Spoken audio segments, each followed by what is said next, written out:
Firman Tuhan mengatakan bahwa Abraham ini adalah bapa dari orang beriman ya. Tetapi lucunya saudara, di dalam ayat ini kita tidak melihat bahwa Abraham adalah orang yang beriman. Justru ayat ini menunjukkan bahwa dia bukanlah orang yang beriman. Jikalau dia adalah orang yang beriman, dia pasti percaya bahwa Tuhan bisa melepaskan dia dari tangan Firaun. Tetapi karena dia tidak beriman, dia justru berdusta kan, bahkan menyerahkan istrinya untuk diambil Firaun. Jadi benar-benar itulah ya, firman Tuhan itu tidak bisa kita tebak ya. Apa yang bagi manusia tidak beriman, kelihatan tidak beriman, bagi Tuhan justru orang itu bisa sangat beriman, begitu. Apa yang bagi manusia mungkin kelihatan kejam, kelihatan sombong, tetapi bagi Tuhan dia bisa menjadi orang yang paling lemah lembut. Saya teringat ya, Musa ini saudara dibesarkan dari keluarga kerajaan Mesir ya. Dia dibuang ibunya kan ke sungai Nil, lalu dia dipungut oleh putri Firaun ya, lalu diasuh menjadi anak. Nah, jadi Musa ini dibesarkan di dalam keluarga kerajaan. Nah, lalu dia melihat bangsa Israel dijajah menjadi budak di Mesir. Lalu ketika dia melihat para tentara Mesir mencambuki rakyat Mesir ketika mereka kelelahan, emosinya bangkit saudara. Dia naik darah, lalu dia menghajar tentara Mesir itu, lalu dia membunuhnya. Bayangkan saudara, Musa membunuh tentara Mesir tadi. Tapi firman Tuhan bilang apa? Firman Tuhan bilang, Musa adalah orang yang hatinya paling lembut di dunia. Wow. Bisa nggak ada bayangkan saudara? Dia baru saja membunuh tentara Mesir, tapi bagi Tuhan, dia adalah orang yang hatinya paling lembut di muka bumi. Dikatakan, siapakah orang yang hatinya lebih lembut daripada Musa di muka bumi? Itu kata firman Tuhan. Jadi itulah ya, apa yang bagi manusia belum tentu sama bagi Tuhan ya, belum tentu begitu. Sama seperti Abraham tadi. Kita tidak melihat iman di sini. Kita tidak melihat bapa orang beriman. Justru kita melihat orang penakut kan. Dia menyerahkan istrinya. Nanti jangan kau bilang aku suamimu ya, bilang aja aku abangmu gitu. Kau adekku gitu. Karena kalau dibilang ti suaminya, nanti dia takutnya dibunuh kan. Lalu dia diambil gitu. Nah, jadi begitu ya. Apa yang bagi manusia terlihat sesuatu, bagi Tuhan belum tentu ya.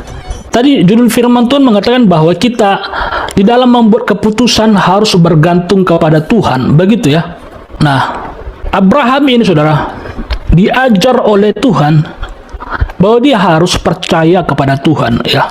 Karena itulah saudara, di dalam hari-harinya Abraham belajar dan belajar. Yang tadinya dia orang yang tidak beriman, lambat laun dia menjadi orang beriman. Imannya muncul secara perlahan-lahan lewat pelajaran kehidupan gitu. Hinggalah pada suatu saat Abraham dihadapkan kepada pilihan ya, ketika keponakannya, kalau saya tidak salah ya, si Lot namanya, si Lot.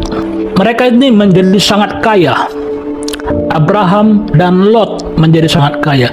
Mereka memiliki ternak, kambing, domba, sapi, dan budak-budak pekerja, ratusan ribu mungkin ternaknya.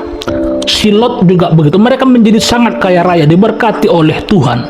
Nah, walaupun mereka bersaudara, namun karena ini adalah sebuah bisnis, terjadi kompetisi di antara bawahannya. Kan mereka memiliki pegawai ya.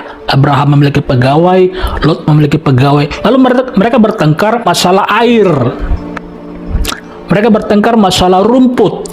Mereka bertengkar dalam segala hal. Ya.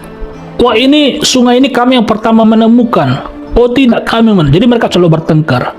Lalu melihat kompetisi itu, Abraham dan Lot berunding.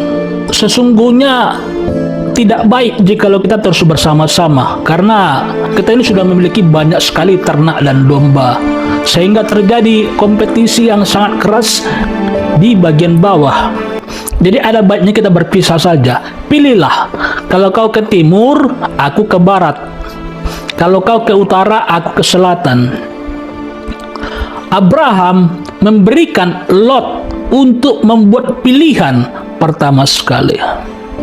Lalu firman Tuhan mengatakan, mencatat bahwa Lot melihat bahwa tanah di bagian Sodom dan Gomora itu sangat hijau. Ada begitu banyak sungai di sana. Ada rerumputan hijau di sana. Sementara di tempat yang lain itu tandus, saudara. Sepengetahuan mereka, kan begitu. Sepengetahuan mereka. Tapi tanah dan Sodom dan Gomora itu sangat terkenal, sangat subur, sangat maju. Ada kota di sana. Itu adalah pusat perindustrian. Kalau orang ingin mencari penghidupan, di sana adalah tempat merantau yang baik. Abraham percaya kemanapun dia dibuang oleh dunia, Tuhan akan tetap menyertai dia. Makanya Lot berkata, kalau begitu aku ke selatan aja lah, ke tanah Sodom dan Gomora. Lalu kemudian Abraham berkata, baik kalau begitu silakan kamu ke sana, maka aku akan ke sana, gitu. Abraham belum tahu apa yang akan dihadapinya di sana, karena dia nggak punya map sama sekali, belum punya pengetahuan sama sekali apa yang akan dihadapinya. Sementara Lot sudah tahu bahwa tanah Sodom dan Gomora itu adalah kota yang maju. Di sana adalah tempat masa depan yang cerah. Namun Abraham memiliki satu kepercayaan, dimanapun dia pergi, Tuhan akan menyertainya. Sehingga ke tempat tandus, sekalipun dia pergi, Tuhan bisa mengubahkan padang gurun itu menjadi rumput yang hijau. Itulah iman. Saya teringat dulu memiliki ayam, ya, ayam saya dulu banyak, ya. Ada ratusan ayam saya, ayam kampung. Lalu saya kasih makan, kan, saya kasih makan. Terjadi kompetisi yang sangat keras, ya, kompetisi. Ada satu ayam, saya lupa apakah dia ayam jantan atau betina, ya, tapi dia nggak pernah dapat makan, gitu. Kenapa? Karena setiap kali saya lemparkan makan, dia ini selalu kena patok, gitu, kotak, gitu kan. Sehingga dia nggak bisa makan, dia nggak berani makan. Karena kalau dia mau datang ke tengah kerumunan, dia pasti kena hajar oleh jagoan-jagoan tadi, kan. Akhirnya dia kena kejar-kejar, dia nggak pernah dapat makanan. Nah, saudara, lalu dia pergi ke belakang-belakang, kan, ke sudut-sudut, gitu, ke sudut-sudut. Harusnya kalau secara teori, kalau dia pergi ke sudut-sudut, ke paling ujung, berarti dia nggak dapat, kan? Karena semua orang berlomba ke tengah. Dia pergi ke sudut, harusnya dia nggak dapat. Tetapi saya sebagai majikan bisa melakukan apa saja, kan begitu. Justru karena dia pergi ke sudut, saya bisa melemparkan makanan lebih banyak kepada dia. Begitu, saudara, dengan Abraham tadi. Walaupun dia pergi ke tempat paling tandus sekalipun, yang tidak ada orang sama sekali, Tuhan bisa mengubahkan tempat sunyi sepi tandus itu menjadi padang berumput hijau, menjadi penuh ramai. Sama seperti tadi ayam tadi, dia pergi ke pelosok, ke sudut.